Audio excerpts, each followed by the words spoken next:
Pues bueno, vamos a iniciar. Gracias por su realidad, por estar aquí. Es el segundo, pasó muy rápido del pasado ahorita. Espero que hayan podido haber contestado las preguntillas ahí que se han hecho. Tenemos por ahí algunos nuevos integrantes que no hayan podido estar. Recuerden que se van a grabar igual por si quieren algún tema o retomar algo que se habló en la sesión. Se les va a enviar el link. Tienen que solicitar el acceso. Ya les va a dar el acceso para que puedan verlo.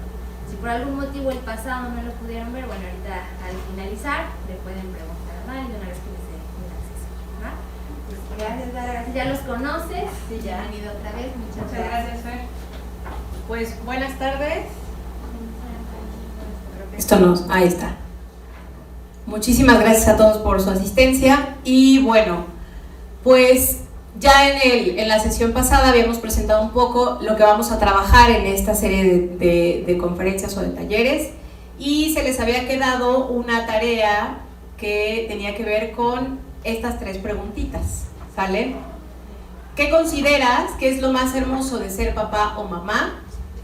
¿Cuál es el reto de crianza que más te preocupa? ¿Y cuál es la receta de la felicidad como padres? ¿Quién de ustedes nos quiere compartir qué respuesta dio a esas 3 preguntas?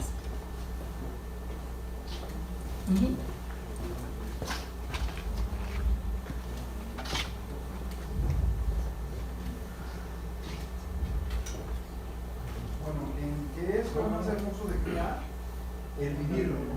El vivirlo, el poder darme la oportunidad de corregir mi propia educación, ¿no? Porque en muchas ocasiones uno opina o piensa de forma distinta. Entonces, por ejemplo, a mi forma de educar, como fui educado, me gustaría cambiar de cosas.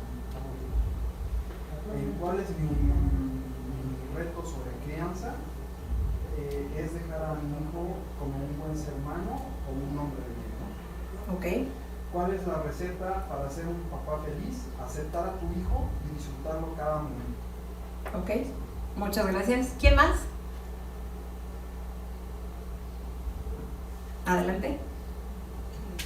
Yo considero que parte de lo que sucede en esta faceta de la vida, ¿Sí? es la transformación que se vive,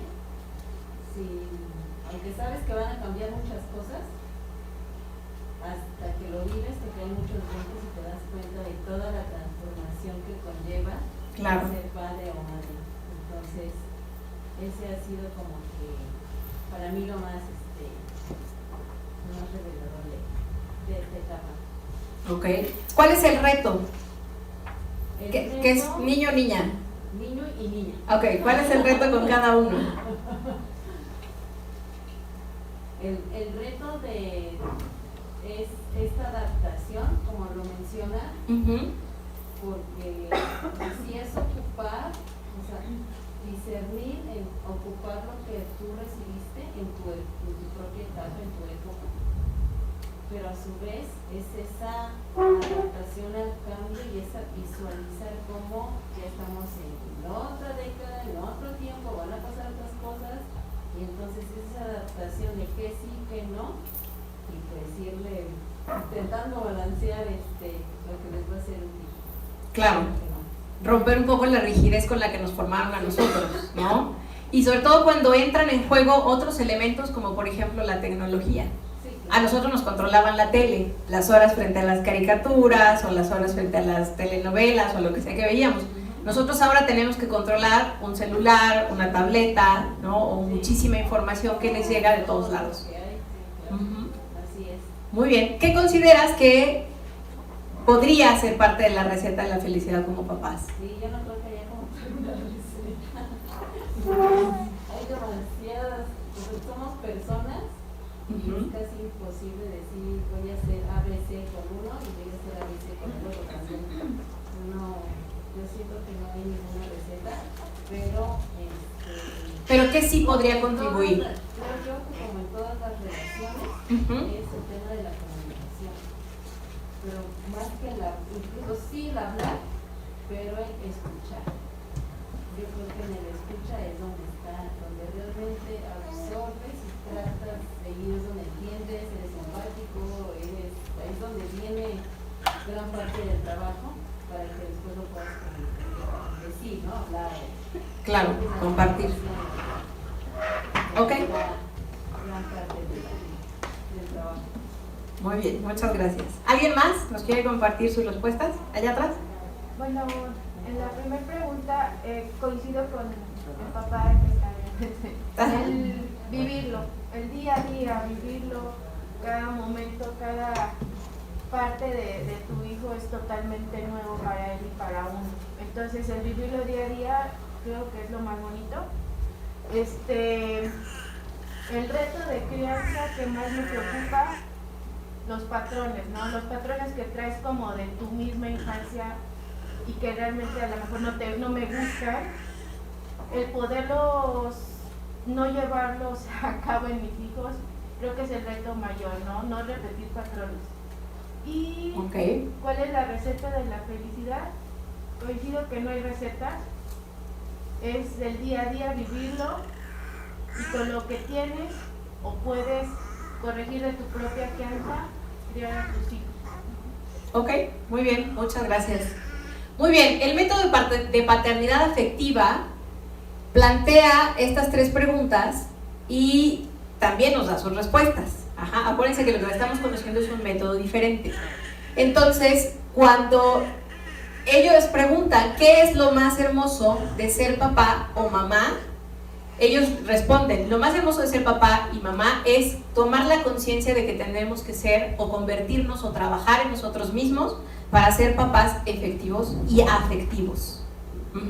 Porque la efectividad tiene que ver con el resultado que queremos como padres ver en nuestros hijos, pero la afectividad tiene que ver con aquello que vamos transformando dentro de nosotros justamente para obtener ese efecto en nuestros hijos. Es decir, el cambio empieza con nosotros, pero se refleja en nuestros hijos. Entonces, ¿qué es lo más hermoso de ser papá o mamá? Bueno, buscar esa combinación de ser papás efectivos y papás afectivos. Segundo, ¿cuál es el reto de crianza que más nos preocupa? Bueno, mucha gente responde ante esto cuestiones como por ejemplo el controlar el berrinche, el controlar las descargas emocionales de nuestros hijos, o el que sean buenos seres humanos o buenos ciudadanos para el mundo, etcétera, etcétera. El reto de crianza ciertamente es lo que han mencionado ustedes.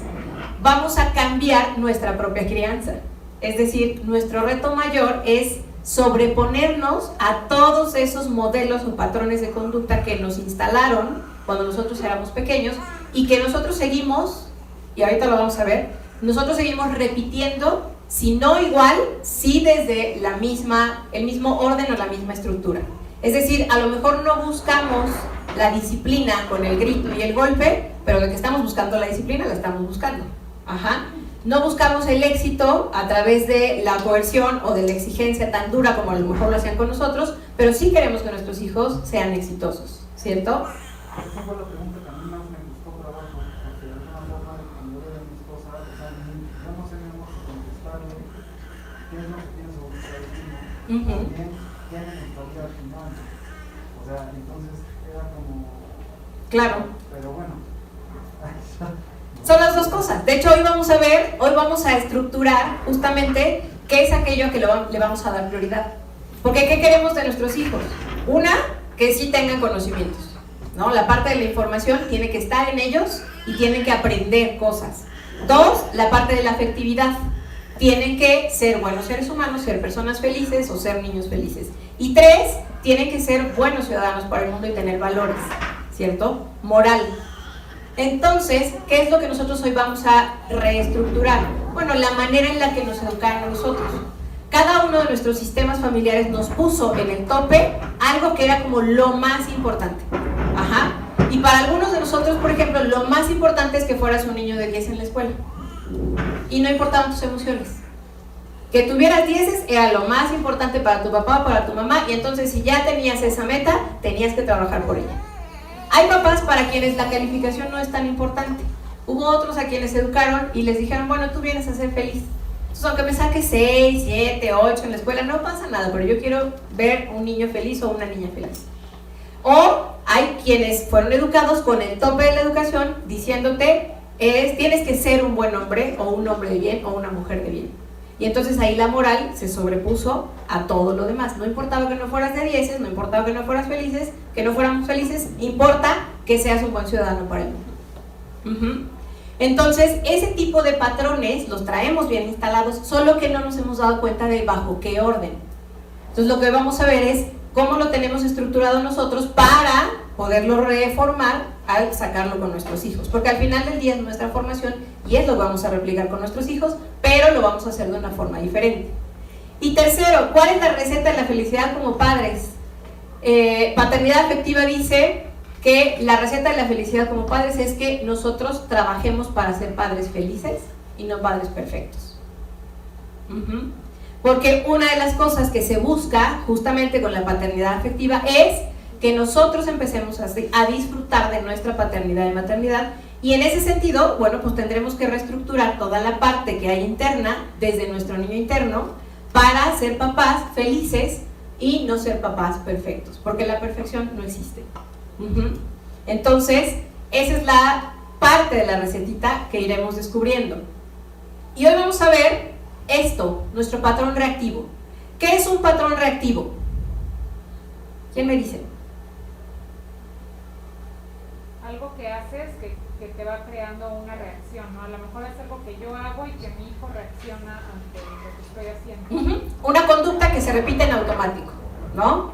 ¿Qué pasa cuando, por ejemplo, estamos en la mañana preparando a nuestros hijos, están desayunando y estamos preparando el lunch y estamos checando que no falte el uniforme, la mochila, etcétera, etcétera, y entonces nuestro hijo no quiere salir de la casa y no se quiere subir al coche y no quiere ir a la escuela?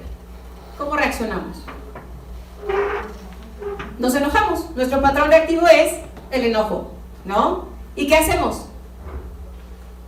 Pues empezar como a decir, Tienes que ir, eso es la voz, ¿no? Exacto, das una orden, le elevas la voz o le cambias el tono, ¿no? A lo mejor no le elevas la voz, pero si le cambias el tono para que se dé cuenta que ya mamá o papá ya están serios y enojados, te tienes que subir al coche porque tienes que ir a la escuela. Ajá. Y en ese momento o en ese proceso, ¿hubo algo que pensamos? ¿Que analizamos? ¿No? Porque es una reacción. Ajá. Es algo que nosotros incluso vivimos con nuestros papás, así es como nos educaron. Ajá. Tirabas la leche y ¿qué pasaba? ¿No? El zape o el trancazo, o lo limpias, o ahora que estás castigado, o ahora había una reacción siempre, ¿sale? Entonces lo que vamos a ver justamente es cómo funcionamos en estos patrones reactivos. Venimos de una enseñanza tradicional en donde el centro de la paternidad era ¿qué? La obediencia, ¿cierto? Ninguno de nosotros se cuestionaba el siquiera no obedecer a nuestros padres. Todos de entrada ya traíamos precargado que al padre o a la madre se le obedece. ¿Qué pasa cuando estas generaciones no quieren obedecer al padre o a la madre? De entrada ya nos están rompiendo el esquema. Porque nosotros crecimos pensando o conscientes de que nuestro deber como hijos es que obedecer. ¿Y quiénes dan las órdenes? Los papás. Y entonces, en este patrón de obediencia, bueno, nosotros teníamos un caminito reactivo que era el sometimiento, el ser autoritarios o tener un papá con mucho autoritarismo. Es decir, nuestros papás giraban hacia ese lado del péndulo. La obediencia, cuando no se presentaba, implicaba que los papás nos sometieran con su autoridad, y había un extremo que era tener papás muy autoritarios, indolentes, o gente que no nos escuchaba, papás o mamás que definitivamente no tenían ni siquiera abierto el canal de comunicación. Ese era nuestro patrón. Nosotros giramos de acá, de este patrón tradicional, hacia el autoritarismo. Y ahora nos vamos al otro extremo. ¿Qué pasa con los hijos de esos padres autoritarios? Que a lo mejor todavía no somos nosotros esta generación, pero hay una generación que sí se opuso o se quiso ir al lado extremo de ese autoritarismo de los padres, y entonces se fue al otro lado. De la obediencia nos fuimos avanzando a la complacencia de los hijos. Como yo tuve un padre muy rígido, bueno, yo voy a tratar de ser más complaciente con mi hijo o con mi hija. Y del complacer me paso al permisivismo, a la permisión. Yo sí le permito a mi hijo que expresarse, decir, hacer, elegir, ¿no? Cualquier cosa. Pero también hemos llegado a un extremo en el que incluso ese ser tan permisivos ha caído en el no tener ya límites en nuestros hijos. Y que nuestros hijos determinen cómo quieren ser educados, cómo quieren ser alimentados, cómo quieren ser cuidados, cómo quieren hasta ser llamados, ¿no? vamos a casos extremos. ¿Cuántos artistas han aceptado que sus hijos no vivan desde el género desde el cual nacieron? ¿No? Y porque al niño se le ocurrió que, o a la niña se le ocurrió que quiere ser niño, bueno, pues los dejan vestirse como niños y vivir como niños y comportarse como niños, o al revés. Cuando no están siquiera en una edad en la que puedan tener una decisión consciente de ese tipo de situaciones, ¿sale? Entonces nuestro patrón reactivo va hacia estos dos lados, ¿sale? Es decir, si estamos en una educación tradicional de obediencia, podemos irnos a la parte autoritaria o también podemos caer en la parte permisiva. ¿Qué sería lo ideal? Ir analizando cada paso, porque no significa que la autoridad sea algo negativo o sea algo que debemos evitar, así como tampoco el ser permisivo significa sea debilidad como papás o signifique que no debamos tender hacia ese lado. Más bien lo que tenemos que buscar es un punto de este triángulo, digámoslo así, para poder estar cómodos con nuestra paternidad, poder estar felices con el resultado que tenemos de la paternidad. Y bueno, ponemos un ejemplo, ¿no? Un poco como lo platicábamos hace rato. Imagínate esta situación, le das una instrucción a tu hijo no hace lo que esperas, repites la instrucción varias veces y lo siguiente que sigue es que insistes con gritos o amenazas y entonces aquí hay de dos, comienzas a engancharte, insistes con gritos o amenazas y hay de dos, explotas, ¿no? Aquí nos faltó un punto porque aquí hay dos opciones, explotas o implotas. Todos los papás tendemos a hacer eso, explotar o implotar, es decir, ya me tiró la leche, ya hizo desorden, no me obedeció, no quiere salir de la casa para ir a la escuela, se puso en el berrinche y entonces tengo de dos, exploto y entonces ¿qué va a pasar? Le pego el grito, le pego el jalón o lo amenazo para que me obedezca o imploto. Y al implotar, ¿qué es lo que va a pasar? Me voy a quedar con todo ese enojo, me voy a quedar con toda esa impotencia, me voy a quedar con toda esa rabia y entonces, si no le digo nada y lo espero o algo pasa o me tranquilizo y el niño ve que no hay una reacción a sus conductas, ¿qué creen que va a pasar? Te agarra la medida. Gano la batalla, ¿no? El niño asume que ha ganado la batalla. Y entonces empieza a conocer nuestros patrones reactivos. Ya sé que si mi mamá llega a un punto en el que está casi por explotar, se controla. Y entonces yo gano terreno. O ya sé que mi mamá va a explotar y entonces yo tengo que reaccionar antes y tengo que darle la respuesta antes. Para que no llegue a ese punto de explosión.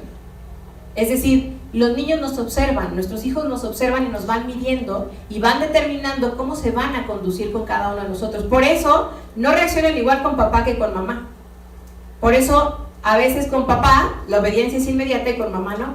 O al revés, ¿no? A veces también es mamá la que puede ser más explosiva y el papá es más implosivo y entonces tienen más campo de acción con papá que con mamá.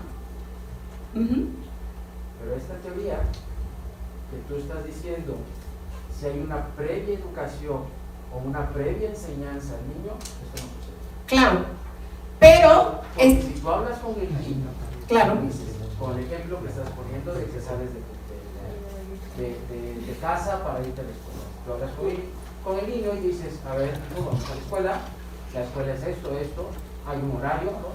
A tal hora, ¿no? Claro. Hacemos esto, tenemos que bañarnos, tenemos que desayunar, te tienes que vestir, porque en mi caso mi hija se pone sus calcetines, con sus zapatos y ya quiere hacerlo.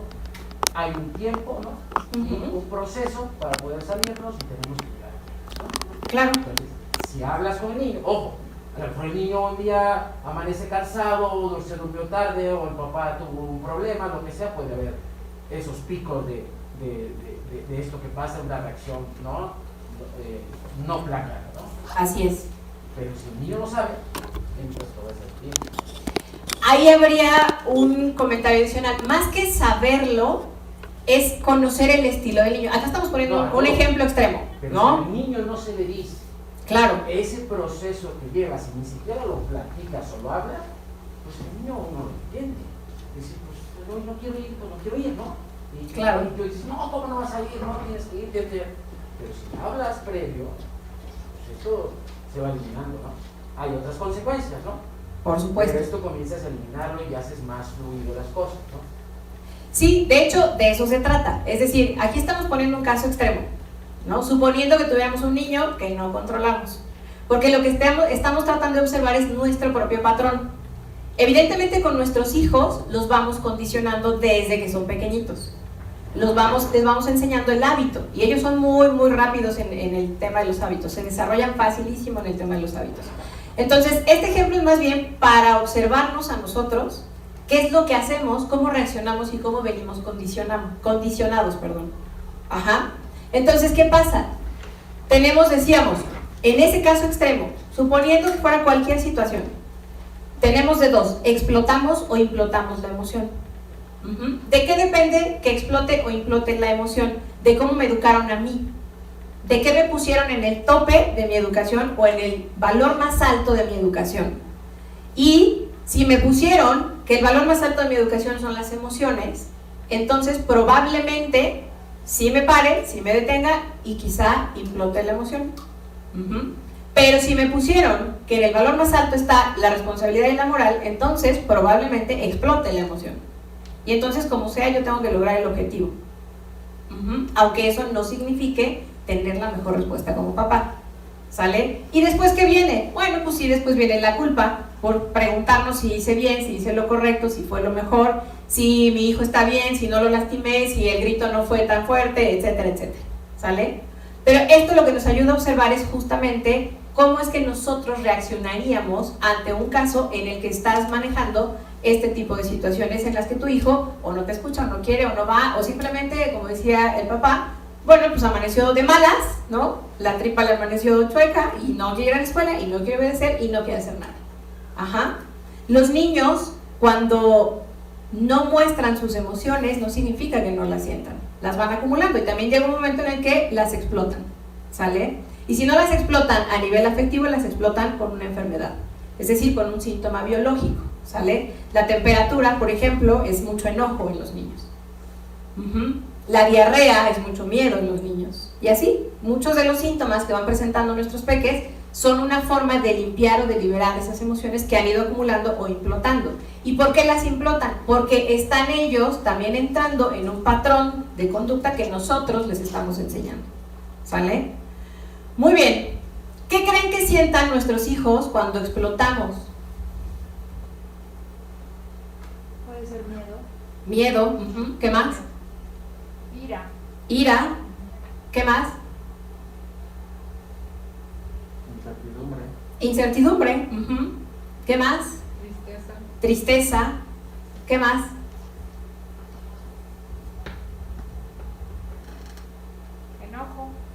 Enojo. Pero sobre todo, cuando explotan o cuando explotamos, nuestros hijos se sienten asombrados. ¿Por qué? Porque para los niños, papá y mamá siempre están en control. Entonces, cuando nosotros explotamos, lo primero que hacen ellos es asombrarse porque no esperan una respuesta como esa. A menos que seas un papá fuerza, y entonces, bueno, eso ya lo veremos más adelante, pero el papá fuerza casi siempre reacciona explotando. Entonces, cuando el niño ya identificó que tiene un papá explosivo, bueno, pues ya no le asombra. Pero si el niño tiene un papá o una mamá equipo que nunca explotan y de repente explotan, lo primero que les crea es ese asombro y los va a sacar de su centro y entonces va a generar incertidumbre, va a generar miedo, va a generar tristeza o va a generar hasta culpa, porque como papá y mamá nunca explotan, de repente cuando lo vean en un punto de explosión como este, el niño puede interpretar que él fue el que lo causó. Segundo, ¿qué creen que piensa? Porque la primera es que siente, ahora, ¿qué creen que piensa? ¿Qué creen que piensen de nosotros cuando estamos en un punto de explosión? No me quiere. Él no me quiere. ¿Qué más? Es malo. Soy malo, no, ya no me quiere o ya no me va a querer. ¿Qué más? Me equivoqué o hice las cosas mal.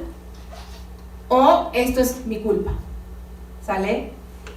Tercero, ¿qué sentimos nosotros cuando esto sucede? Es decir, ya explotamos, ya vimos la reacción de nuestro hijo y entonces, ¿qué sigue con nosotros? La culpa, efectivamente. ¿Y entonces qué hacemos con la culpa? ¿Cómo la corregimos? Lo abrazas, puede ser. Le dices que disculpe, que no es la manera. Ajá.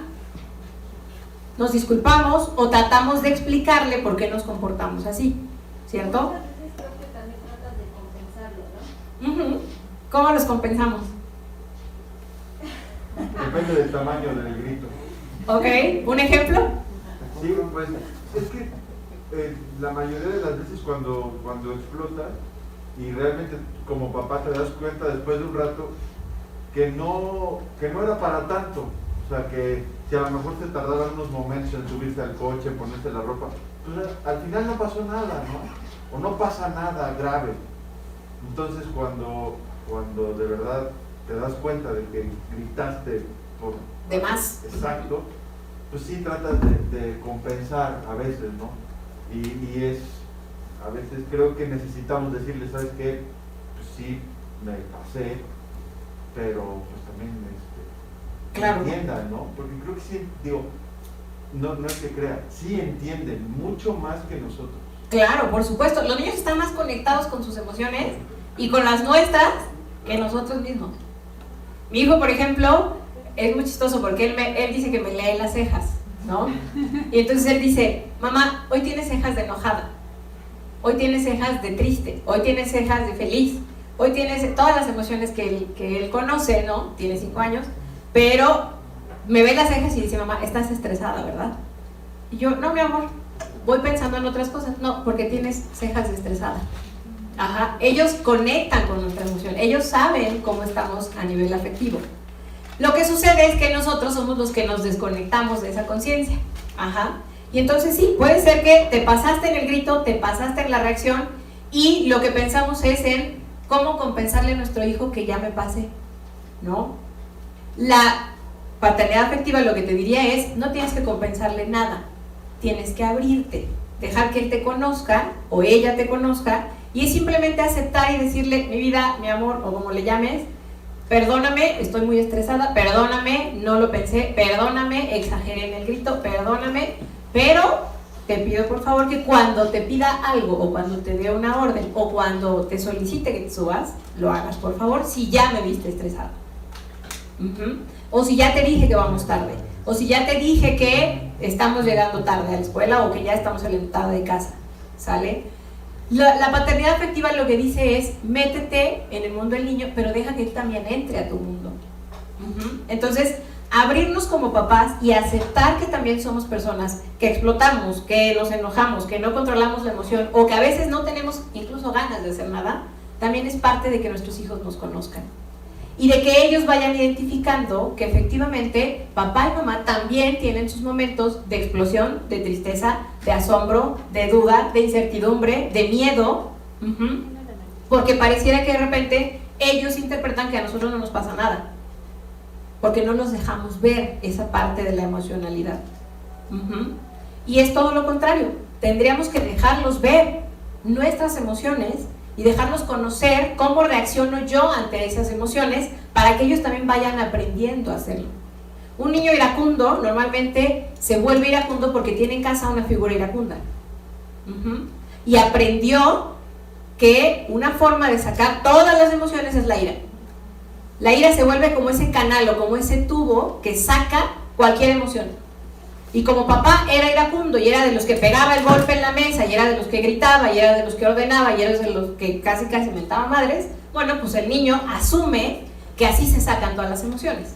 Y entonces tienes en la escuela un niño iracundo, que se emberrincha, que patalea, que es grosero o que saca a través de la ira cualquier emoción, no importa si no es solo la ira, puede ser la tristeza, el enojo, la frustración, la impotencia, etc.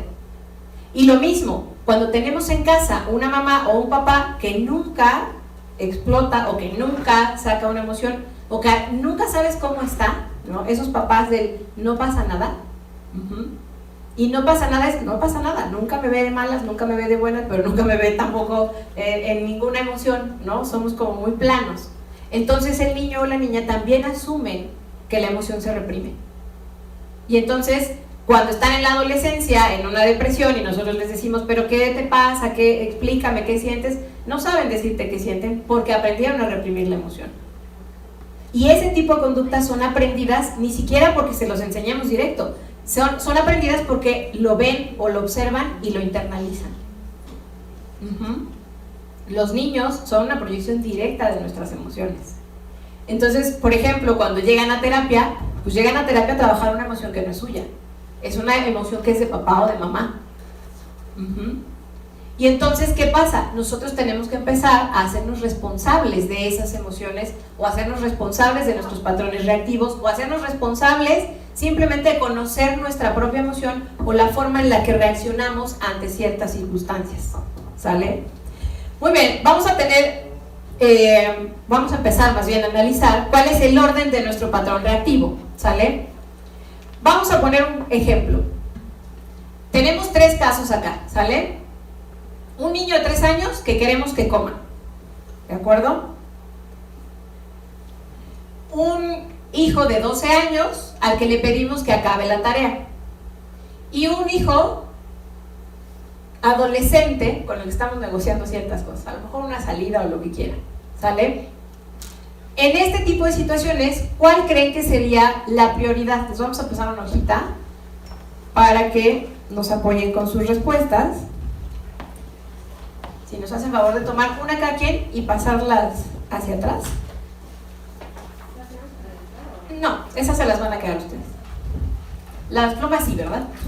Esas sí van con B de vuelta, por favor. Para quienes no traigan. Por acá.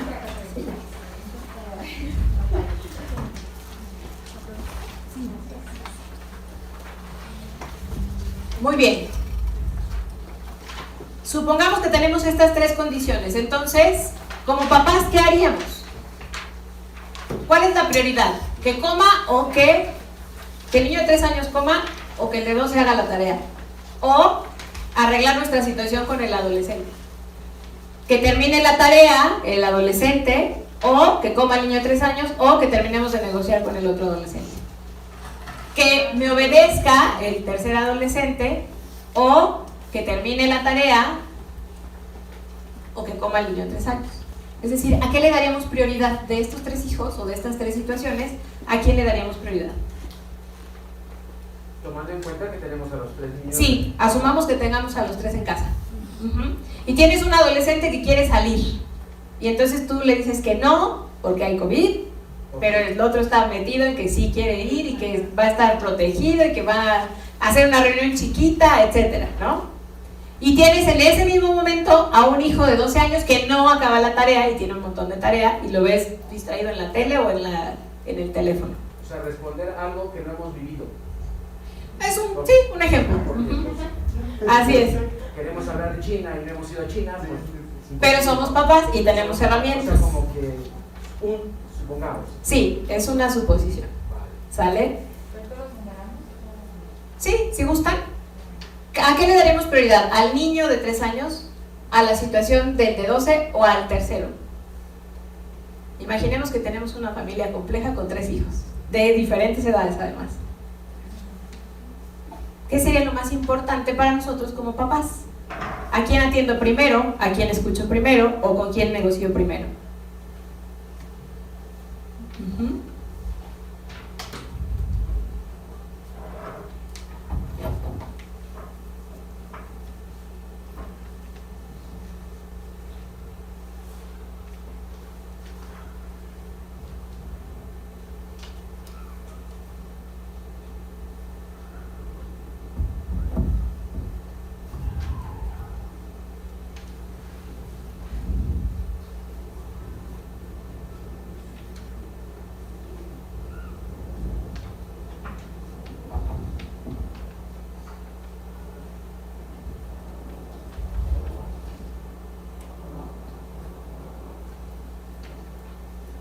Pero solo puedo agarrar un caso o puedo agarrar todos. Todos.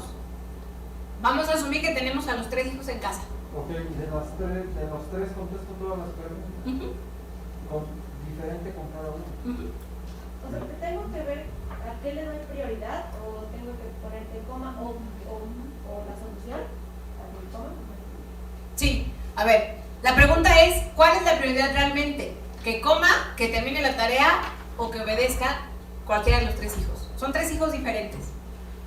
A ver, yo le voy a poner un ejemplo. Sí. En la primera que coma, puse obviamente que el niño de 3 años coma, no es una lógica. Entonces le diga, no, no comes. Pero ahí le hago la misma pregunta al otro joven, o ese ya me la salto y después voy con el otro. No, a ver, aquí la pregunta es, ¿a quién le daríamos prioridad? ¿A quién le daríamos prioridad? Las tres cosas están sucediendo en el mismo momento. Tienes a los 3 hijos, los 3 están pasando lo mismo. Alguien te está diciendo, el niño no quiere comer, el de 3, el de 12. Y voy resolviendo por las preguntas a cada uno. No. ¿Cuál le das prioridad? No, ¿a cuál le darías prioridad primero? Las 3 cosas están pasando a la misma vez. Ok, ya entiendo. Tenemos un adolescente. Le pones un orden, 1, 2 y 3. Exacto, con el que estamos negociando. La situación, ¿no? ¿Cómo lo manejaríamos? Porque estamos en casa, están los 3 y están las 3 situaciones. Ya le servimos al niño de 3 años su comida y no quiere comer. El de 12 ya le dijimos que haga la tarea porque ya es hora casi de bañarse y irse a dormir y no la está haciendo o no la está terminando porque está distraído en otras cosas. Y tenemos otro adolescente a lo mejor un poco mayor ya de prepa que quiere salir y con el que estamos negociando porque no queremos que salga. Y él quiere salir. Ajá. Tenemos a los 3 en ese mismo momento. ¿A qué le damos prioridad? ¿Sale? ¿O a quién le damos prioridad? ¿Al niño de 3 años? No, está bien. Cada quien le va a dar prioridad a quien su estructura o su patrón reactivo. Es que le digo que mejor me salgo corriendo de la casa y digo, renuncia. Tomando en cuenta que las 3 situaciones son importantes, pero así como para más orden, darle de comer al niño, permíteme, déjale terminar de dar de comer a mi hija, luego me voy con él y después termino la tarea y como contigo que me tardo más negociando, pues te dejo el último. Así es mi orden. Ok, la prioridad sería de menor a mayor. Ok, ¿quién más? Yo, primero el niño que coma porque creo que es algo esencial, ¿no? Después el adolescente, negociar y al último pues el niño de la tarea. Ok, perfecto. ¿Quién más? yo le daría primero atención al adolescente porque es el que tiene las emociones más revueltas, puede hacer cosas más grandes, más graves desde mi perspectiva. Después vería que el niño comiera y si no quiere comer pues no pasa nada porque seguramente desayunó bien. Y la tarea si no la hace pues sí pasa algo en la escuela, pero o sea, no es algo tan grave como lo que podría ser el adolescente desde mi perspectiva. Ok, perfecto. ¿Acá? Me dejó pensando su respuesta. No lo había pensado así, pero sí, yo había puesto a comer y al mismo tiempo decirle a mi hijo de 12 que lo voy a ayudar con la tarea. Porque al final, si no la quiere hacer, sí tienes que, o sea, como preguntarle el por qué, ¿no? Porque por algo no la quiere hacer, ¿no? O sea, es como sí, ponerte a su nivel y hablar y por qué no quieres, lo hacemos juntos, así como cuando tienes que recoger, ¿no? Y si no quieres recoger, pues eso te ayuda, lo hacemos en ¿no? equipo, Lo hacemos claro. en equipo. Pero yo no había pensado en el adolescente hasta que ella lo dijo. Yo dije, pues es el que se puede esperar, ¿no? Pero a lo mejor quizás su revisión es un poquito más difícil, pero yo también lo voy a dejar al último. Ok, está bien. ¿Por acá? Yo empezaría por el adolescente, después el de 12 años y al último porque mis hijos tienen hambre no va a tener fuerza. No ok. pasa nada. Y el de 12 años, pues o sea, el niño puede hacer la tarea un poquito más tarde y si hasta que acabe, ¿no? Y el adolescente, pues igual en un enojo, pues se le sale de la casa, ¿no? Si no la tiene que tener. Claro. Puede tomar una decisión que no es exactamente la mejor. Por eso es mi esposa. Ok, muy bien. Equipo, papás equipo. ¿Quién más? Yo tengo la... ¿Sí? Primero le daría de comer a la niña de 3 años. Ok. Mientras tanto le doy de comer a la niña de 3 años, puedo ir resolviendo el problema con el joven que quiere salir, lo cual le daría el permiso a menos que fuera como muy tranquilo. Y por el otro lado, cuando acabe de darle de comer al niño, le diría al otro que baje sus estudios para que empecemos a hacer la tarea y sería el último que dejaría. Ok, es decir, coincidimos la mayoría en que lo menos trascendente en este caso, en este ejemplo, es la tarea. ¿No? Puede esperar, es un algo que puede esperar o que podemos poner en tercer punto. Desde esta perspectiva, ¿en qué nos enfocamos? ¿En la superficie o en el fondo? Es decir, ¿qué tomamos en cuenta para poner este orden? ¿En algo que está en superficie o en algo que está en el fondo? Creo que en el fondo. ¿Cuál es el fondo? Yo en el fondo, ¿no? ¿Qué puede pasar si no le pongo atención a uno, a otro o a otro, ¿no? O sea, como que voy hacia el futuro pensando, ¿no? El adolescente me va a salir, el adolescente, no sé, va a hacer algo, ¿no?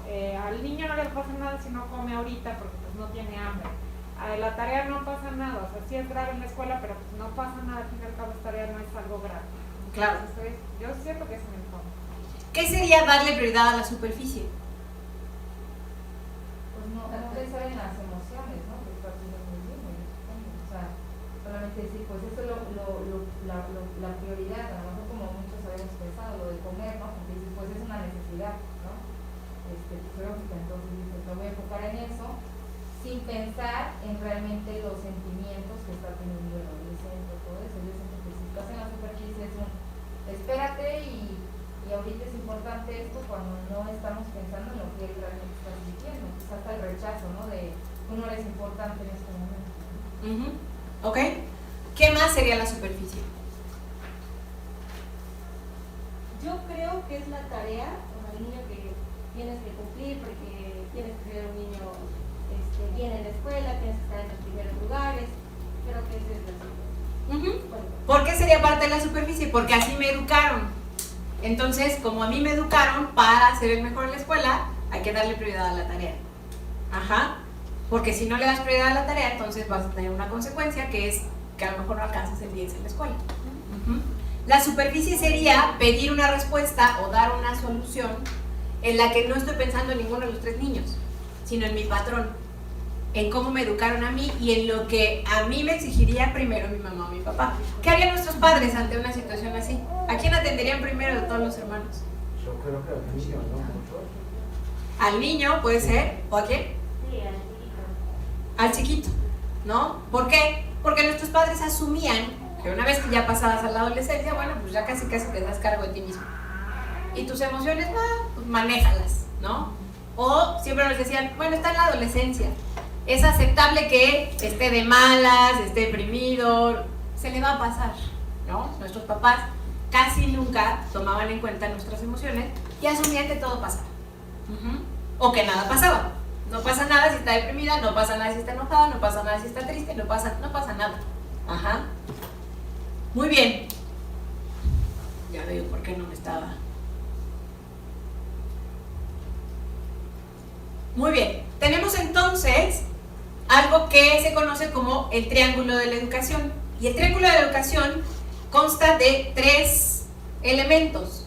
La parte del intelecto, que es la capacidad de resolver problemas y formar una idea de lo real o verdadero, es decir, nuestra cabeza. La parte del afecto, que es la necesidad primaria que todos tenemos porque necesitamos conectar, es decir, nuestra parte del corazón. Y la parte moral es el conjunto de acuerdos, costumbres y normas que consideras correctos para definir y juzgar tu comportamiento y el de los demás, es decir, tu sistema de creencias. En este triángulo de la educación, todos estamos trabajando, es decir, todos le damos prioridad a la cabeza, al corazón o a las creencias. ¿Sale? Está mal que mi hijo no me obedezca. Y entonces, ¿qué voy a aplicar? Cabeza. ¿Para qué? Para que entienda que él debe obedecer. Ajá, pero entonces lo estoy educando desde un sistema de creencias. ¿Sale? Cuando yo digo, está mal que mi hijo no me obedezca, no estoy tomando en cuenta que ni sus ideas ni sus emociones. Porque puede que no es que no me obedezca porque no quiera, porque haya elegido no obedecerme. Es que no me obedece porque quizá está en una situación afectiva o trae algo que no le permite obedecerme. Pero como yo tengo desde la superficie que él debe obedecerme, que es un deber, entonces tengo que convencerlo o tengo que hacer lo que tenga que hacer para que el otro me obedezca en cuanto yo le dé una orden. Tengo que conectar con las emociones de mi hijo. Y entonces cuando conecto con las emociones de mi hijo, bueno, pues le voy a dar prioridad a escucharlo, a sentirlo, a aceptarlo, pero también tengo que dar prioridad a que él me escuche, me acepte y me conozca desde el nivel afectivo.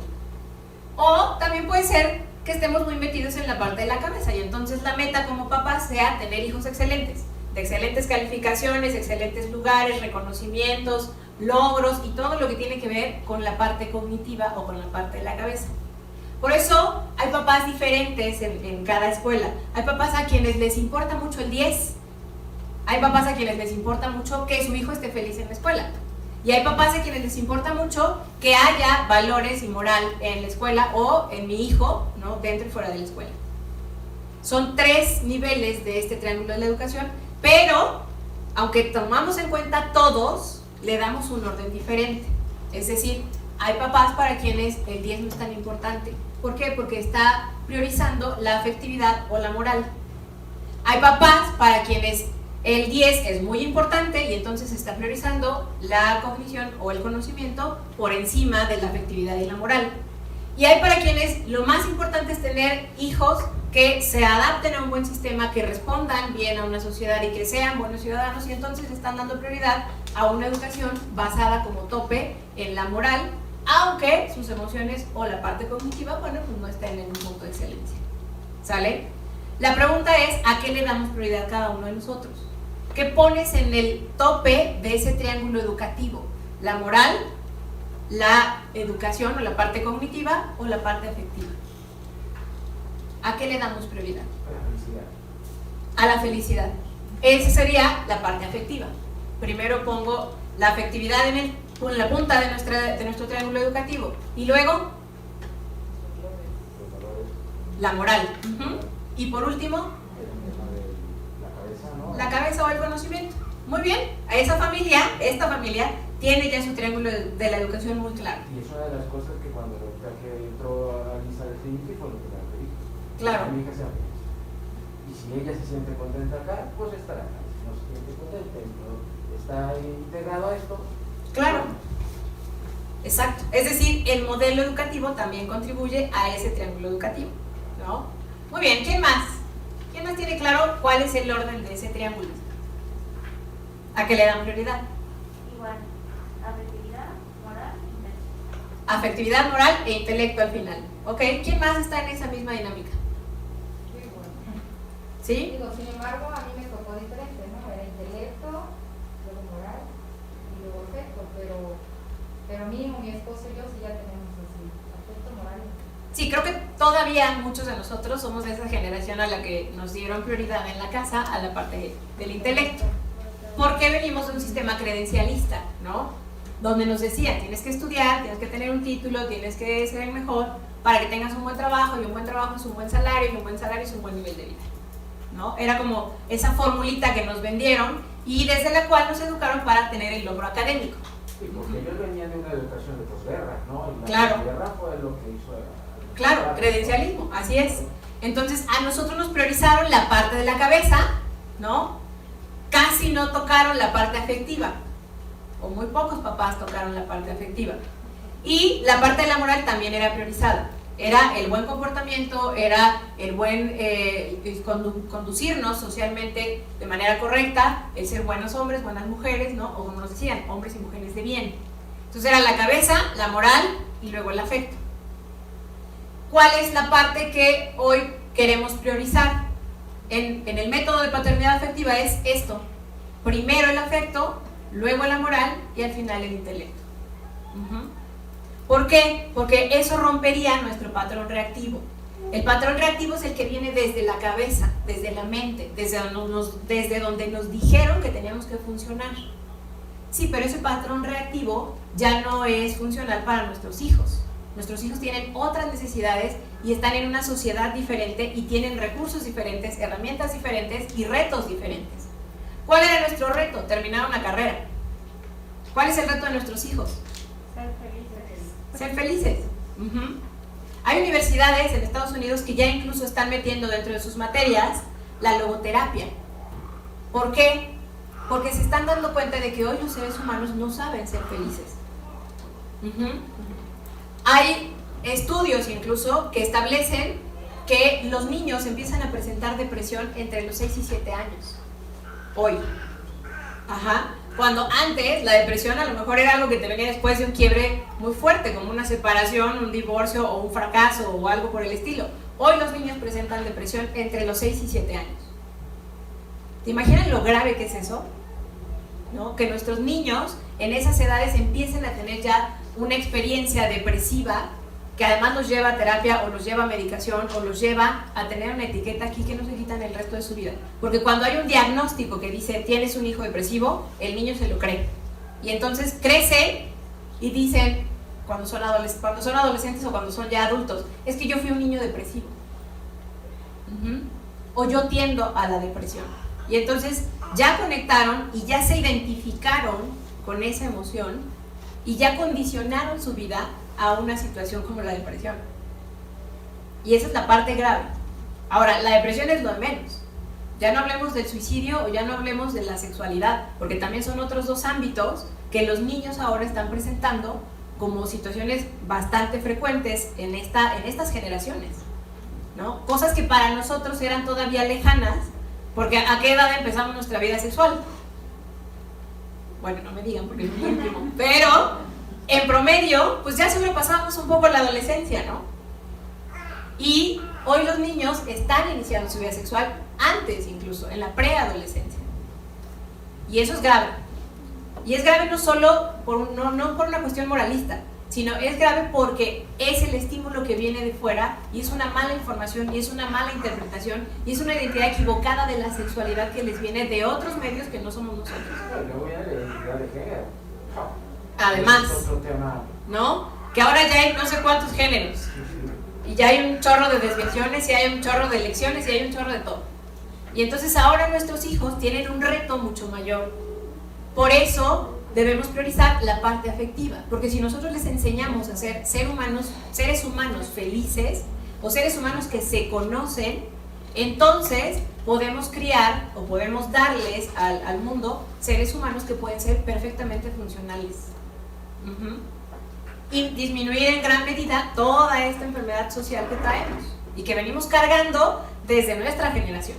¿Por qué? Porque no escuchamos nuestras emociones. La gran mayoría, por ejemplo, de las parejas que tienen conflicto de pareja, bueno, su conflicto no es de pareja, su conflicto es consigo mismo porque no se conocen. Nuestra pareja es nuestro espejo, pero no es un espejo porque te refleja lo que tú eres. Nuestra pareja es el espejo porque te muestra lo que tú no puedes ver por ti mismo o por ti misma. Y entonces, cuando llegan parejas que dicen, es que él tiene que cambiar, ella tiene que cambiar, si ella deja de hacer esto o si él deja de hacer aquello, no, a ver, él no puede o no tiene que dejar de hacer nada porque él está cómodo con eso.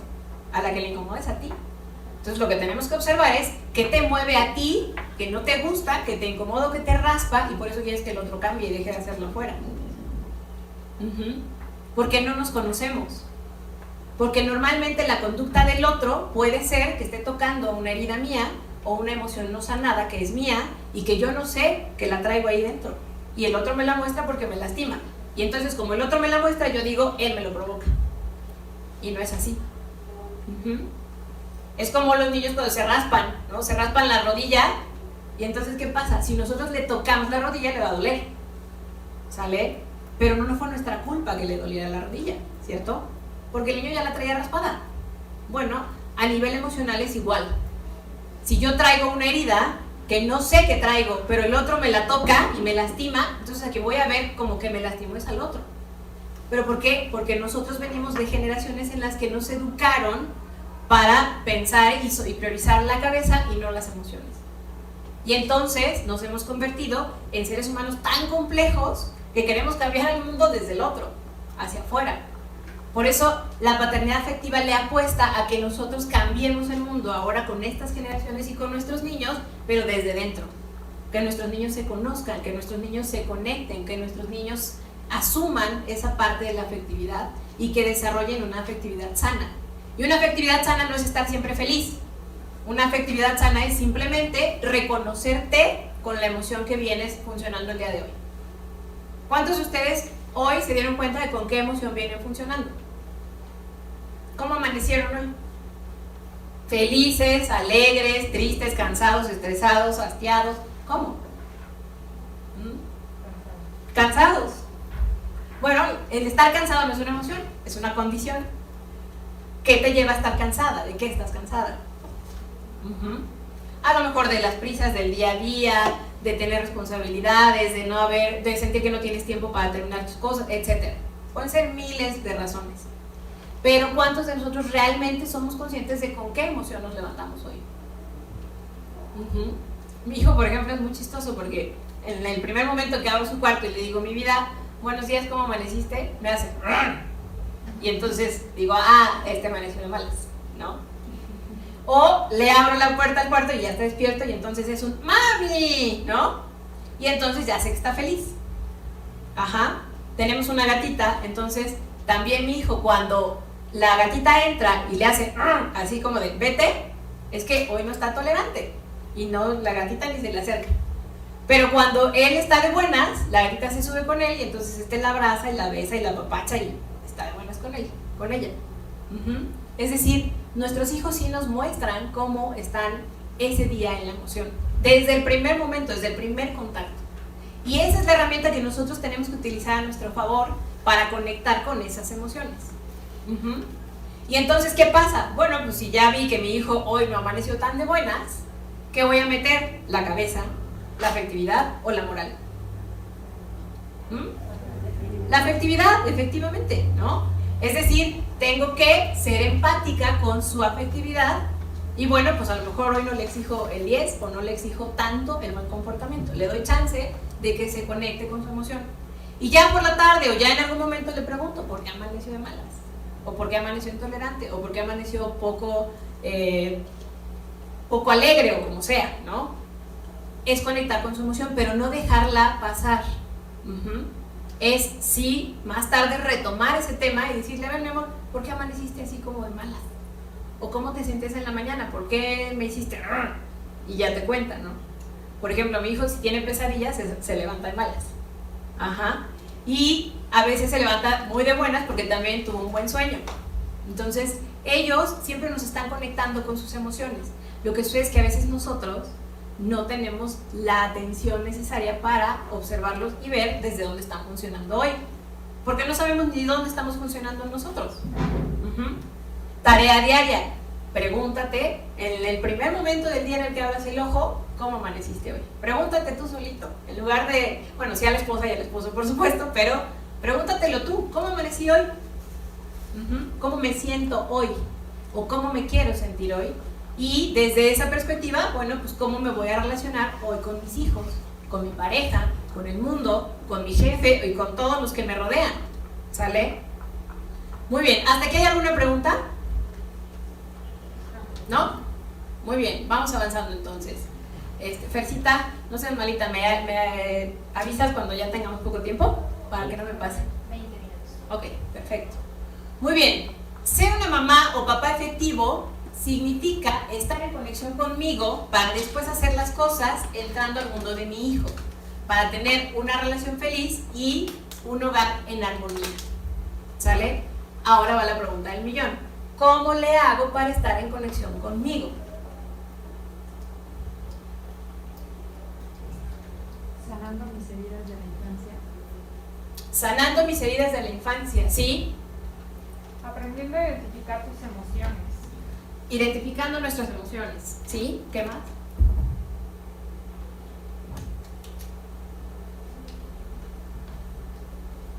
¿Cuáles son nuestras heridas de la infancia? ¿Quién me las dice?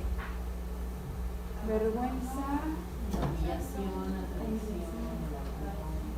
Abandono, rechazo, humillación, injusticia y traición. Esas son las heridas de la infancia. ¿Cuántos de ustedes ya conocen su herida de la infancia o sus heridas de la infancia? Bueno, tenemos todas, en realidad tenemos todas, pero las vamos viviendo en etapas diferentes de nuestra vida.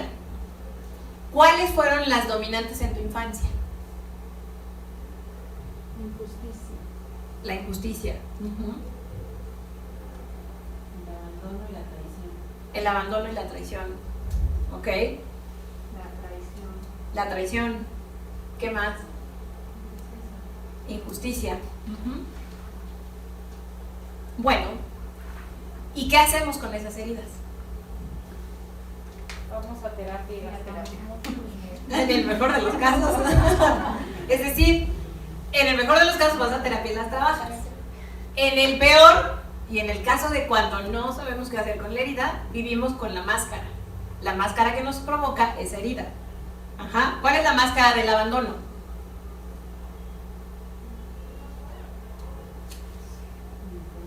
La necesidad de estar siempre con alguien, estás acompañado. Dependencia. Las cosas son. Exacto. Y fíjense, es dependencia, no codependencia. Porque el que tiene la herida de abandono es el que se hace dependiente del otro. Pero el otro no necesariamente se hace dependiente del que tiene herida de abandono. Cuando dicen las parejas, es que tenemos una relación codependiente, no, pues ahí lo primero que hay que preguntarse es quién depende de quién. Y le ha comprado el rollo de la codependencia, porque no todos tenemos la misma herida. Ajá. ¿Cuál es la máscara del rechazo? Es huir. No, esa es la de la humillación, la huida. La del rechazo es la lucha. Ajá, yo voy a luchar todo el tiempo y hacer lo que tenga que hacer para que no me rechacen. Ajá, y tengo que esforzarme siempre, y tengo que hacer las cosas al doble, y tengo que siempre caer bien, agradar, gustar, complacer para que nadie me rechace. Condescendencia. ¿Cuál es la herida de la humillación? La máscara de la humillación. La huida. Y entonces la huida, ¿qué es lo que hace? ¿Cómo me comporto cuando tengo una necesidad de huir?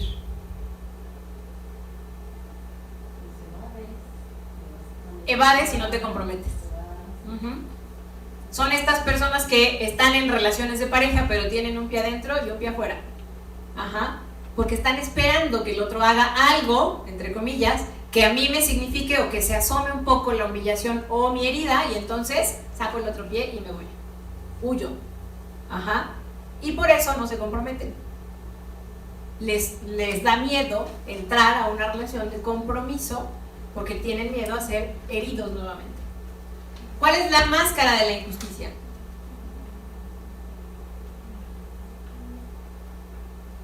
La rigidez. Ajá.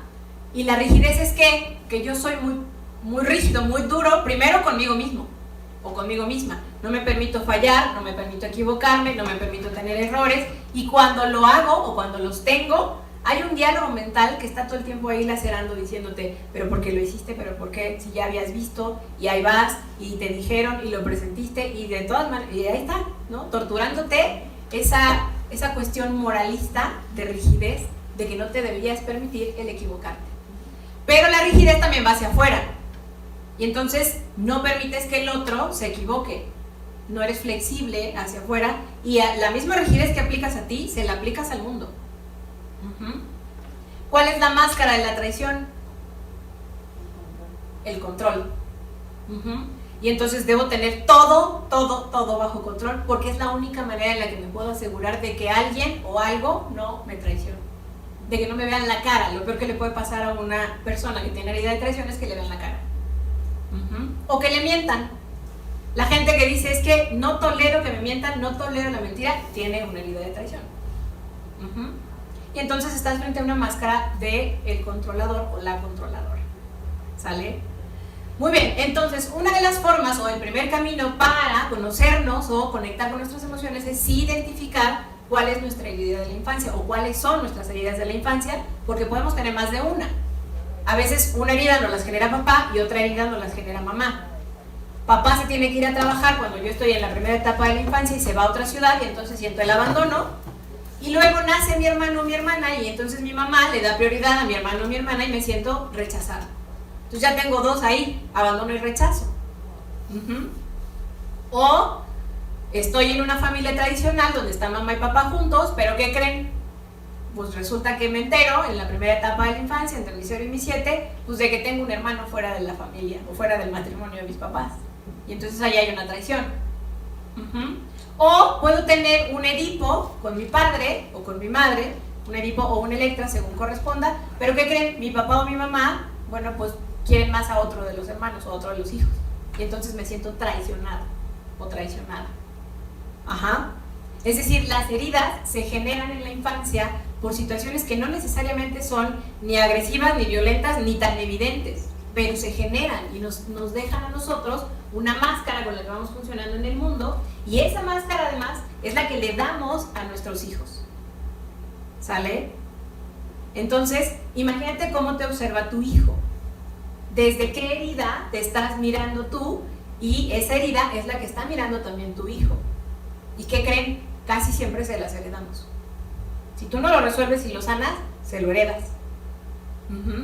Y entonces tu hijo tendrá que trabajar la traición que viviste tú, el abandono que viviste tú, o la humillación que viviste tú. ¿Sale? Segundo, ya identifiqué mi herida de la infancia. ¿Cuál sería el segundo paso?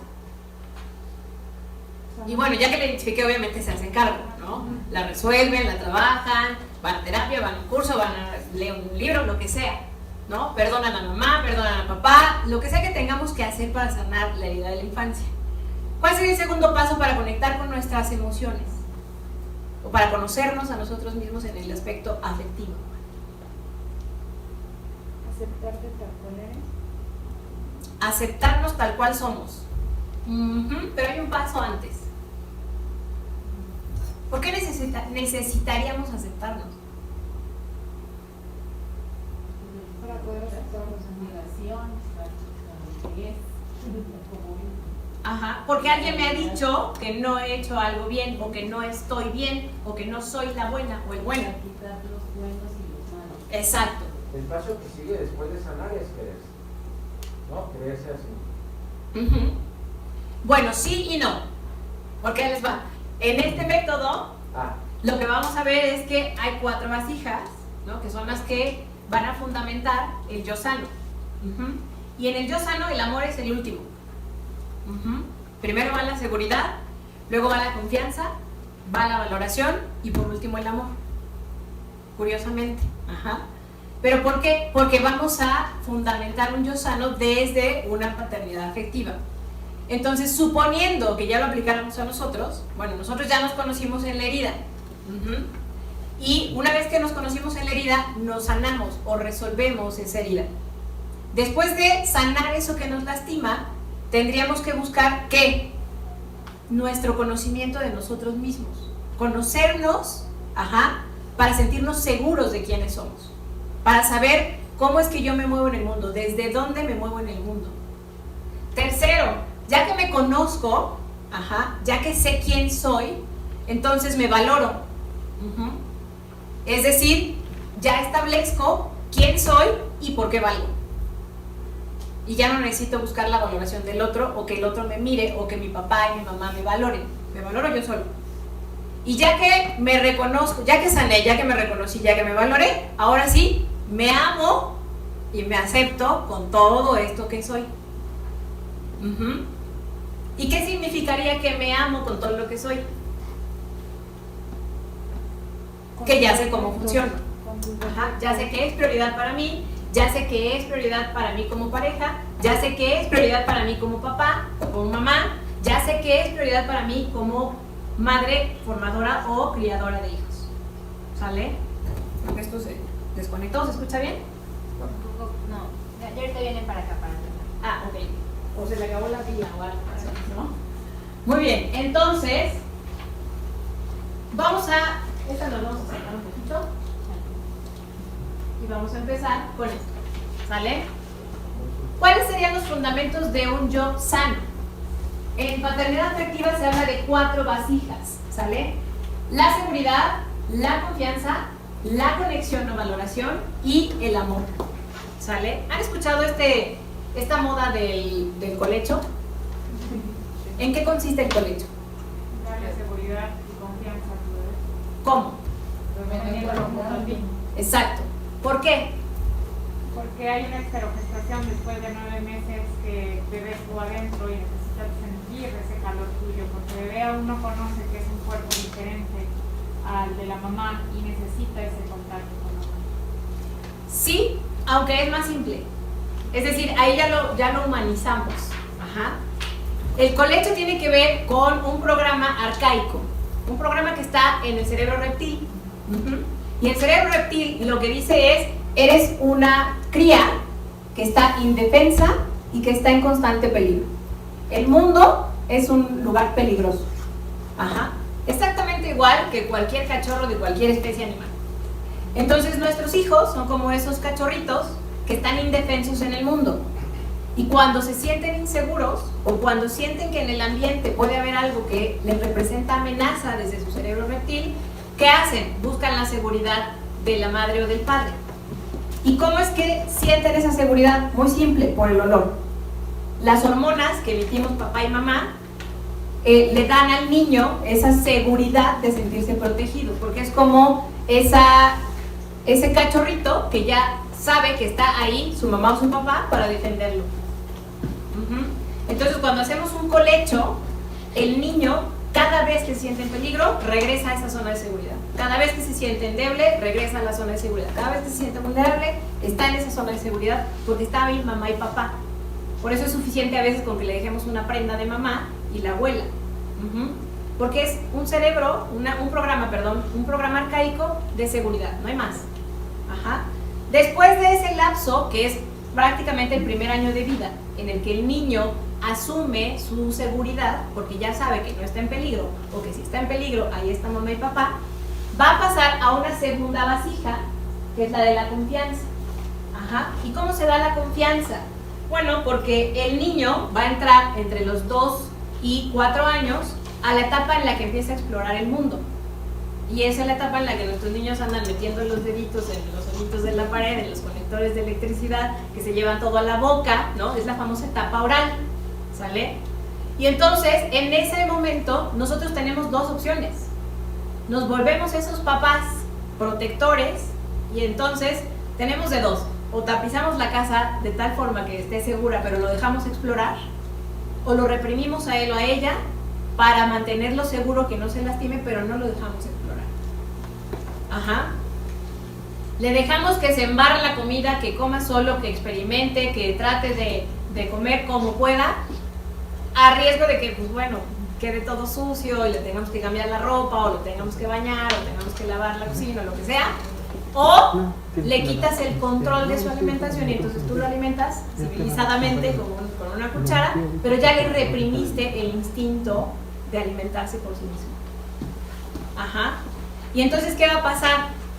Vas a tener un niño, más bien, vas a tener un adulto inseguro, ajá, porque no le dejaste desarrollar la confianza en sí mismo de que él o ella eran capaces de hacerlo por sí mismos. Ajá. Cuando le dices, no vayas por ahí porque te vas a caer, porque el escalón, porque te puedes cortar, te puedes lastimar, te puedes raspar, te puedes, y le dices no, el cerebro del niño lo que dice es no puedo. No puedo y además no debo, es peligroso. Para mí el mundo es peligroso, entonces no debo hacerlo. Bueno, cuando tienes un adulto miedoso que no se atreve porque siente que el mundo es peligroso, porque le dijeron que él no podía. ¿Cuándo? En su primera etapa de la infancia. Y entonces, como mamá o papá lo alimentaron todo el día, todo el tiempo, es más, el niño no tenía ni que llorar, ya tenía horarios, ya tenía menús, ya tenía todo, y tú lo alimentaste todo el tiempo. Entonces el niño dice, bueno, pues mejor no me muero. Y voy a esperar a que la vida me dé las cosas que quiero, a que me llegue la oportunidad que quiero, a que me llegue el trabajo que quiero y a que me llegue todo exactamente como mi papá y mi mamá me lo acercaban en la infancia, porque no me enseñaron a ir por ello. Esa es la etapa oral o la etapa de la confianza. Luego viene la etapa de la conexión, que se va desarrollando más o menos entre los 4 y 6 años. Ajá.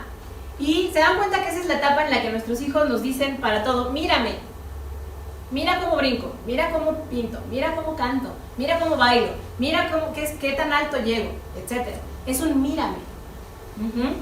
No importa si lo que te están pidiendo solamente es que los veas jugar.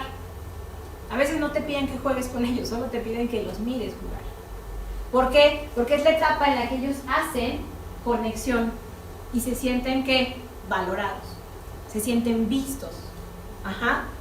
Pero si mamá y papá están tan ocupados como para no verlos, entonces el niño en su cerebro reptil, en su programa arcaico, dice, no me ven, no existo. Por lo tanto, no valgo. Exacto. Y la autoestima se va a los suelos. ¿Sale? En esa etapa de la conexión o de la valoración es donde muchos nos atoramos en la infancia. Porque mi papá no me vio. ¿Y por qué no me vio? Porque era la 11 de 12 hijos, ¿no? O la segunda de 12 hijos y de todas maneras no me vieron. Porque mamá estaba viendo a los más chiquitos en vez de ver a los más grandes. Es más, a los más grandes nos puso a cuidar a los más chiquitos. Entonces ya ni siquiera como hija me vieron. Me vieron ya como una mamá sustituta que se hizo cargo de los hijos más pequeños. Ajá. O yo viví en una familia en la que el que brillaba era el varón, el hermano, y entonces yo como mujer no fui vista. ¿Y qué va a pasar? Bueno, pues me caso con hombres que tampoco me ven, pero que además me quejo de que no me ven y me victimizo de que no me ven, ¿no? Y hago drama de que no me ven. Entonces, esta etapa de la conexión y de la valoración es muy importante para nuestros hijos porque de eso depende el que se sientan vistos y el que tengan una buena autoestima. Y no nos cuesta, de verdad que no nos cuesta nada, porque solo es eso, verlos. El niño se quiere sentir visto. Por eso, cuando tiene el festival, el baile, la presentación, la pastorela, etc., lo más importante para el niño es ver a su papá y a su mamá sentados ahí en el público. Porque eso es lo que busca, ser visto. Ajá. Y esta también es la etapa que se conoce como la etapa genital. Y es también la etapa en la que el niño se explora, o los niños se exploran, y se conocen sexualmente. Y empiezan a preguntarse por qué yo tengo un pene y por qué fulanita no lo tiene. Ajá. Mi hijo me preguntaba hace unos días, mamá, ¿a ti a qué edad se te cayó el pene? ¿No? Y yo le decía, no, pues es que yo no nací con un pene. Y él me decía, ¿por qué? Pues porque yo soy mujer y tú eres un varoncito. Los varoncitos tienen pene, las niñas no tenemos pene, tenemos una vagina. Ah, es que yo pensé que todos nacíamos con pene y que a las niñas se les caía en algún momento de su vida, ¿no? Y entonces es la etapa en la que ellos empiezan a diferenciar sexualmente del otro. Pero además de que se diferencian, se valoran. ¿Por qué me hace valioso ser niño y por qué me hace valioso ser niña? Ajá. Aunque hoy nuestra educación pareciera que tiene que ser muy neutral, ¿no? Porque ahora está de moda el que los niños jueguen con muñecas y el que las niñas jueguen con carritos, pero eso no tiene nada que ver con la diferenciación del género. O sea, ahí no logramos nada, porque una muñeca y un carrito son simples objetos, son simples juguetes. No estamos cambiando ninguna percepción. Lo que tenemos que trabajar es en la valoración o los valores que debe tener un niño y que debe tener una niña. Que al final del día son muy similares, pero se integran de una forma diferente. ¿Por qué? Porque la naturaleza de los géneros es diferente. Entonces, los varones, por ejemplo, tienen como entrada en su naturaleza la fuerza. Los varones nos dan fuerza, nos dan energía. Y las mujeres tenemos como energía la creatividad. Entonces, ¿qué pasa? Tus valores tienen que ir empatados con tu fuerza y con tu creatividad. Entonces, cuando tenemos hijos varones o niñas, tenemos que buscar la manera de que los valores les entren desde su creatividad y desde su fuerza. ¿Para qué? Para no quitarles fuerza a los varones y no quitarles creatividad. ¿Sale? Desde la propia naturaleza. Y por último, está la vasija del amor. ¿Y en qué consiste la vasija del amor? Eso ya está en la última etapa, entre los 5 y 7 años. Ajá. Y curiosamente es la última etapa, ¿por qué? No porque los amamos hasta ese momento, nosotros los amamos desde el momento en el que están en nuestras panzas o fuera de nuestras panzas, ¿no? Pero acá hablamos de su lenguaje amoroso. Es cuando el niño nos dice cómo quiere ser amado, cómo se siente amado, cómo se siente conectado contigo. Ajá. Y hablamos ahí del lenguaje de él, no del tuyo, porque nosotros tenemos nuestro propio lenguaje, ya lo hablábamos en la sesión anterior. Nosotros tenemos el apapacho, la palabra, la admiración, el juguete, el regalo, lo que quieras. Pero en esta etapa, entre los 5 y 7 años, es cuando el niño te dice cómo quiere sentirse amado.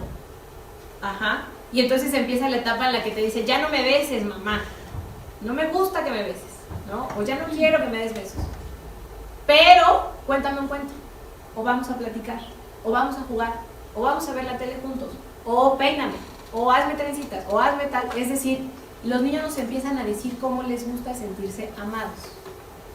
Los varones, por ejemplo, van a tender mucho a que jueguen con papá. Pero ahí a papá también le dicen cómo quieren ser amados. ¿Sale? Me gusta jugar con papá a las luchas, o me gusta jugar con papá a lo mejor un juego de mesa.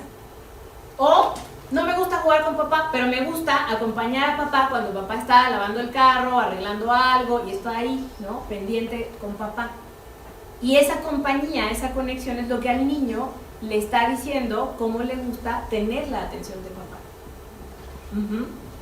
O al revés, a lo mejor el niño no busca en esa etapa a papá, busca a mamá, porque también puede estar en la etapa del Edipo. Y entonces es, mami, ¿me haces unos hotcakes? Ajá. Oye, pero son las 3 de la tarde. Sí, pero se me antojaron. Y entonces mamá le hace los hotcakes y el niño se siente amado. ¿Por qué? Porque mamá lo escuchó y responde a la petición afectiva. Y entonces le está diciendo que con ese acto de servicio, con que le prepare unos hotcakes a las 3 de la tarde, él o ella se sienten amados. Es cuando el niño nos empieza a comunicar cómo se siente más cómodo y más querido por nosotros. Y ahí lo único que tenemos que hacer es escuchar y ver cómo reacciona. Ver qué es lo que más le gusta y con qué se siente más satisfecho. Y así es como llenamos estas 4 vasijas. Si estas 4 vasijas no se llenan en esta etapa de la infancia entre los 0 y 7 años, entonces vamos a tener niños con conflictos en su etapa adulta. ¿Sale? La pregunta aquí que se llevarían ustedes como papás, pues ya estamos por terminar, es analizar cuál de estas 4 vasijas se quedó vacía, incompleta o insatisfecha en mí. O en exageración, ¿eh? O en exceso, porque por supuesto. Ahí vienen los problemas también. Sí, por supuesto. ¿Qué tal que me dieron demasiado amor? ¿No? Y el demasiado amor implica que no me dejaron ser. Ajá. ¿Por qué? Porque me dijeron todo el tiempo que me lo merezco todo, lo soy todo, soy la mejor, soy la más guapa, soy la más inteligente, soy la más... Y entonces no me esfuerzo. Porque ya siento que por ser yo, pues ya me merezco todo. Y ya no me tengo que esforzar. Ajá. O me dieron demasiadas reglas. También puede ser por mi seguridad y por mi confianza, me dieron demasiadas reglas. Y a lo mejor me volví rígida. ¿Sale? Entonces la tarea como papás es buscar dentro de nosotros cómo están mis 4 vasijas. ¿Sale? Vacías, llenas o en exceso. ¿De acuerdo? Y cómo es que esas 4 vasijas se han reflejado en mi etapa adulta. Es decir, ¿de qué adolezco hoy que proviene de alguna de estas 4 vasijas? Ah, pues adolezco de que mi marido o mi esposa no me quieren como yo espero que me quieran. O adolezco de que cuando voy a entrar a un nuevo trabajo siempre dudo o me siento insegura o inseguro o siento que no voy a ser capaz o que me van a criticar porque me voy a equivocar. O puede ser que mi vasija sea la de la conexión y entonces no me siento vista, no me siento valorada y entonces ando como siempre como con bandera, no como le llamamos, bajo perfil, para que nadie me vea, ¿no? Para que nadie me mire, porque a eso estoy acostumbrada. O al revés, hago mucho ruido y hago mucho drama para que me vean y me miren. Cuando la gente dice, ¿por qué se habrá casado con un borracho si tenía un papá borracho? ¿Ustedes por qué creen? Porque es lo que aprendió en casa, es lo que yo creo. Así es. Y porque esta persona está tratando de sanar el no haber sentido visto su papá y entonces lo quiere ver en el marido. Y quiere sanar a su papá a través de su pareja. ¿Sale? Bueno, así como esas le podemos poner muchísimos ejemplos, pero el asunto acá es que cada uno de ustedes reflexione y se mire y traiga para la siguiente sesión la conciencia, ya quien nos lo quiera compartir nos lo comparte, pero no es una regla, solo la conciencia de cuál de estas vasijas se quedó vacía en mí, se quedó a la mitad o estuvo en exceso. Y cómo eso se refleja hoy en mi etapa adulta. ¿Sale? Y cómo puede ser que lo esté vaciando con mi hijo. Por ejemplo, hay papás que siempre quieren estar viendo al hijo. Ajá. Y no lo quieren soltar y no lo quieren dejar fuera de su vista, pero ni un segundo. Oye, mamá, pero me quedo con la abuelita, me quedo con mis primos. No, no, tú te vas a la casa. Necesito verte siempre. ¿Sale? O la parte de la conexión. Todo el tiempo quiero estar apapachando a mi hijo y teniéndolo acá, y el otro dice, ya mamá, suéltame, tengo 15, ¿no? Etcétera. ¿Sale?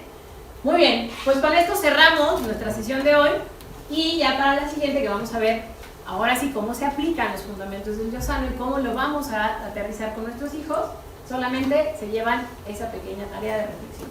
Muchas gracias. ¿Vale? Muchísimas gracias a ustedes. y nos estamos viendo en un mesecito, ¿verdad, mi Fer? Gracias. Bueno, y antes, déjenme robarles un minutito nada más para un aviso parroquial.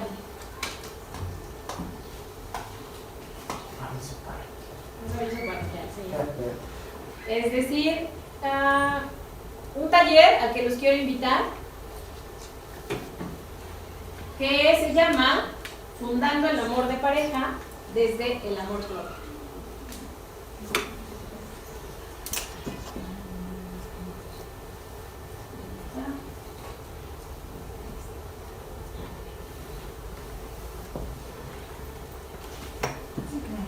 Es un taller que voy a impartir en línea.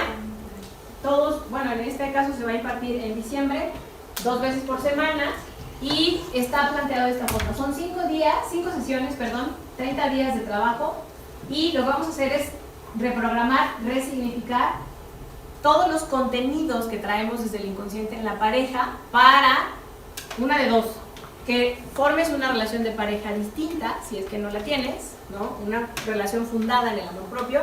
2, si ya tienes pareja, bueno, resignifica, ¿no? A lo mejor esas bases o esa esencia que ha sostenido tu pareja hasta hoy para mejorarla. Y lo vamos a hacer con 5 temas muy simples. El primero de ellos tiene que ver con cerrar ciclos, ¿no? Trabajar con todos los mitos de los ciclos que hemos estado repitiendo.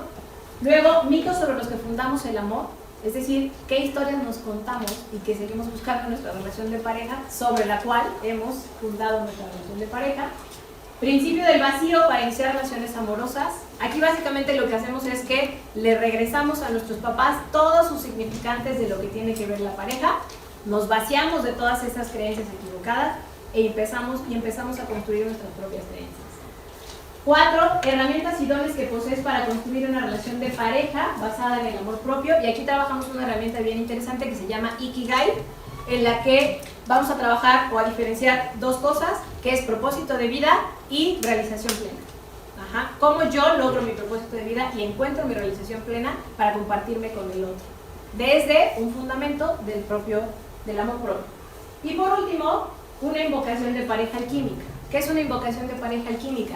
Es establecer cuál es la base o el hacia dónde va mi pareja, y ese hacia dónde, en qué se sostiene y en qué valores se fundamenta y en qué mitos se construye.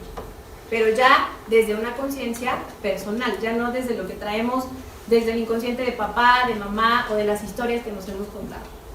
¿Sale? Es un taller que se imparte por Meet de 9 de la noche a 10:30.